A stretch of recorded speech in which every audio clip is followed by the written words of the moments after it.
ನಮಸ್ಕಾರ, ಶುಭ ಸಂಜೆ ಪ್ರೀತಿಯ ವೀಕ್ಷಕರೆಲ್ಲರಿಗೂ ಸಂಕಲ್ಪ ಸಿದ್ವಿ ವಿಶೇಷ ಕಾರ್ಯಕ್ರಮಕ್ಕೆ ಆತ್ಮೀಯ ಸ್ವಾಗತ ಹೇಳ್ತಾ ಇರೋದು ನಾನು ಅನುಷಾ. ಇನ್ನು ಕಾರ್ಯಕ್ರಮದಲ್ಲಿ ನಿಮ್ಮೆಲ್ಲರ ನೆಚ್ಚಿನ ಸ್ಪಿರಿಚುವಲ್ ಗುರು ಡಾಕ್ಟರ್ ವಿಷ್ಣುದತ್ತ ಗುರುಜಿಯವರಿದ್ದಾರೆ. ಬನ್ನಿ ತಡ ಮಾಡೋದು ಬೇಡ, ಗುರುಗಳನ್ನ ಕಾರ್ಯಕ್ರಮಕ್ಕೆ ಬರ್ಮಾಡ್ಕೊಳ್ಳೋಣ. ನಮಸ್ತೆ ಗುರುಗಳೇ, ಕಾರ್ಯಕ್ರಮಕ್ಕೆ ಆತ್ಮೀಯ ಸ್ವಾಗತ. ಒಳ್ಳೆದಾಗಲಿ ಗುರುಗಳೇ, ಅಕ್ಷಯ ವೃಕ್ಷದ ಮಹತ್ವವನ್ನು ನಮಗೆ ಸಾಕಷ್ಟು ಸಂಚಿಕೆಗಳಲ್ಲಿ ತಿಳಿಸ್ಕೊಟ್ಟಿದ್ದೀರಾ. ಆದರೂ ಕೂಡ ಕಾರ್ಯಕ್ರಮವನ್ನು ಸಾಕಷ್ಟು ಹೊಸ ವೀಕ್ಷಕರು ಸಬ್ಸ್ಕ್ರೈಬರ್ಸ್ ನೋಡ್ತಾ ಇದ್ದಾರೆ ಅಂತ ಹೇಳ್ಬೋದು. ಅದರ ಜೊತೆಯಲ್ಲಿ ತೊಗೊಂಡಿರುವಂಥವ್ರು ಕಮೆಂಟ್ ಮುಖಾಂತರ ಅಥವಾ ಫೋನ್ ಮುಖಾಂತರ ಕೂಡ ನಮಗೆ ತಿಳಿಸ್ತಾ ಇರ್ತಾರೆ ಯಾವ ರೀತಿ ಒಳಿತನ್ನು ಕಂಡಿದ್ದಾರೆ ಅಂತ. ಇನ್ನು ಆರೋಗ್ಯದ ಸಮಸ್ಯೆಗಳಿದ್ದಾಗ, ಮನೆಯಲ್ಲಿ ಸಾಕಷ್ಟು ಪದೇ ಪದೇ ಅನಾರೋಗ್ಯದ ಸಮಸ್ಯೆಗಳು ಬರ್ತಾ ಇದ್ದಾಗ ಅಕ್ಷಯ ವೃಕ್ಷದ ಪಾತ್ರ ಯಾವ ರೀತಿ ಇರುತ್ತೆ, ಹೇಗೆ ಹೆಲ್ಪ್ ಆಗುತ್ತೆ, ಇದ್ರ ಬಗ್ಗೆ ತಿಳಿಸ್ಕೊಡಿ. ಓಂ ವಿಶ್ವಸ್ಮೈ ನಮಃ. ಪ್ರೀತಿಯ ಬಂಧುಗಳೇ, ಏನು ಮೆಸೇಜ್ ಅಂದರೆ, ಈ ವೇದವ್ಯಾಸರು ಈ 18 ಪುರಾಣಗಳನ್ನು ನಮ್ಮ ಕೊಟ್ಟಿದ್ದರು. ಆ 18 ಪುರಾಣಗಳಲ್ಲಿ ಏನಿದೆ ಮಹತ್ತರವಾಗಿದೆ, 2 ಸಂದೇಶ ಇದೆ. 2 ಸಂದೇಶ ಮಹತ್ತರವಾಗಿರ್ತಕ್ಕಂಥದ್ದು ಪರೋಪಕಾರಮಿದಂ ಶರೀರಂ. ಅಂದರೆ ನಮ್ಮ ಪರೋಪಕಾರವನ್ನು ಮಾಡೋದ್ರಿಂದ ಪುಣ್ಯ ಸಂಚಯನವಾಗುತ್ತೆ, ಪುಣ್ಯ ನಿನಗೆ ಬರತಕ್ಕಂತಹದ್ದು. ಇನ್ನು 2ನೇದು ಅಂತಂದರೆ, ಯಾರನ್ನು ತುಂಬ ಪೀಡಿಸ್ತಿರ್ತೀಯೋ ಪಾಪ ಬರುತ್ತೆ ಅಂತ. ಪಾಪ ಪುಣ್ಯ ಇವೆರಡರ ಮೇಲೆ ನಮ್ಮ ಬ್ಯಾಲೆನ್ಸ್, ನಮ್ಮ ಜೀವನ ನಿಂತಿರ್ತಕ್ಕಂಥದ್ದು. ಎಷ್ಟು ಅಂತಂದರೆ, ಕಷ್ಟ ಅಥವಾ ನಷ್ಟ ಯಾವುದೇ ನೀವು ತೆಗೆದುಕೊಂಡರೂ ಕೂಡ, ಎಂತಹದ್ದೇ ವಿಷಯವನ್ನು ಆಧಾರಿತವನ್ನು ತೆಗೆದುಕೊಂಡರೂ ಕೂಡ, ಪಾಪಕ್ಕೆ ನೀವು ಏನಂತ ಹೇಳ್ಬೋದು, ನಷ್ಟ ಅಂತ ಹೇಳ್ಬೋದು, ಕಷ್ಟ ಅಂತ ಹೇಳ್ಬೋದು, ದುಃಖ ಅಂತ ಹೇಳ್ಬೋದು, ನರಕ ಅಂತ ಹೇಳ್ಬೋದು. ಪುಣ್ಯ ಅಂತ ಏನಿದೆಯೋ ಅದಕ್ಕೆ ಅಭಿವೃದ್ಧಿ ಅಂತ ಹೇಳಬಹುದು, ವಿಶೇಷವಾಗಿ ಲಾಭ ಅಂತ ಹೇಳಬಹುದು, ಮತ್ತು ಸುಖ ಅಂತ ಹೇಳಬಹುದು, ಆನಂದ ಅಂತ ಹೇಳ್ಬೋದು, ಸಂತೋಷ ಅಂತ ಹೇಳ್ಬೋದು, ನೆಮ್ಮದಿ ಅಂತ ಹೇಳ್ಬೋದು.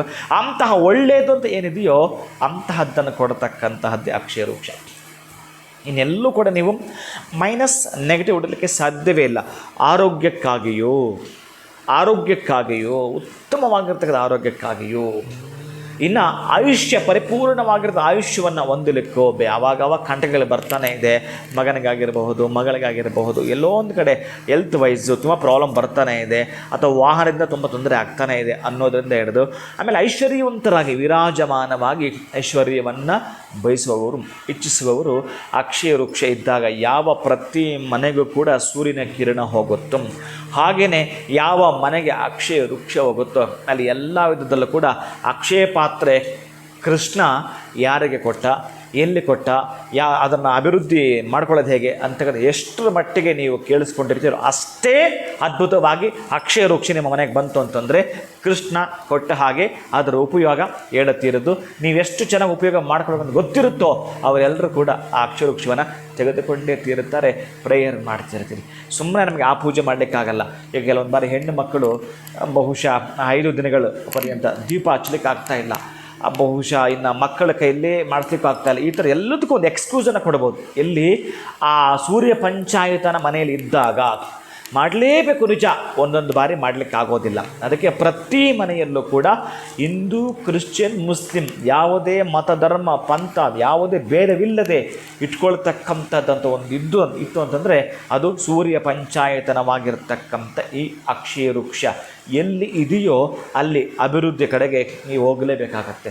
ಆಪ್ಷನ್ನೇ ಇಲ್ಲ. ನೀವು ಯಾವುದೇ ವಿಷಯ ತೆಗೆದುಕೊಂಡ್ರೂ ಕೂಡ ಅದಕ್ಕೆ ಅಷ್ಟೊಂದು ಬೀಜಾಕ್ಷರಗಳು, ಅಷ್ಟೊಂದು ಮಂತ್ರಗಳು, ಅಷ್ಟೊಂದು ಮೂಲಿಕೆಗಳು, ಅದಕ್ಕೆ ಕರೆಕ್ಟಾಗಿ ಅದರ ಸೈಜನ್ನು ಕರೆಕ್ಟಾಗಿ ಎಷ್ಟು ಇಂಚುಗಳು ಬರಬೇಕು ಅಂತ ಲೆಕ್ಕ ಮಾಡಿ ಹಾಕಿರ್ತಕ್ಕಂಥದ್ರಿಂದ ಅದನ್ನು ಮುಟ್ಟಿ ನಮಸ್ಕಾರ ಮಾಡಿಕೊಂಡ್ರೆ ನಿಮ್ಮ ಮನೆಗೆ ಕೃಷ್ಣ ಅಕ್ಷಯ ಪಾತ್ರ ಕೊಟ್ಟ ಹಾಗೇನೆ. ಖಂಡಿತ ಗುರುಗಳೇ, ಅಕ್ಷಯ ವೃಕ್ಷದ ಮಹತ್ವವನ್ನು ಇವತ್ತಿನ ವಿಡಿಯೋನಲ್ಲಿ ವೀಕ್ಷಕರಿಗೆ ತಿಳಿಸ್ಕೊಟ್ಟಿದ್ದೀರಾ. ಬಹಳ ಧನ್ಯವಾದಗಳು ತಮಗೆ. ನಮಸ್ಕಾರ. ಹರೇ ಶ್ರೀನಿವಾಸ. ಇನ್ನು ಅಕ್ಷಯ ವೃಕ್ಷದಿಂದ ಇಷ್ಟೆಲ್ಲ ಲಾಭಗಳಿದೆ. ನಿಮಗಿರುವಂಥ ಸಮಸ್ಯೆಗಳನ್ನ ದೂರ ಮಾಡಬೇಕು ಅಂತಂದರೆ ಆದಷ್ಟು ಬೇಗ ನೀವು ಅಕ್ಷಯ ವೃಕ್ಷವನ್ನು ಬರ್ಮಾಡ್ಕೊಳ್ಳಿ ಅಂತ ಹೇಳ್ತಾ ಇವತ್ತಿನ ವಿಡಿಯೋನ ಮುಗಿಸುವಂಥ ಸಮಯ ಆಗಿದೆ. ಮುಂದಿನ ವಿಡಿಯೋನಲ್ಲಿ ಭೇಟಿ ಮಾಡ್ತೀನಿ. ನಮಸ್ಕಾರ.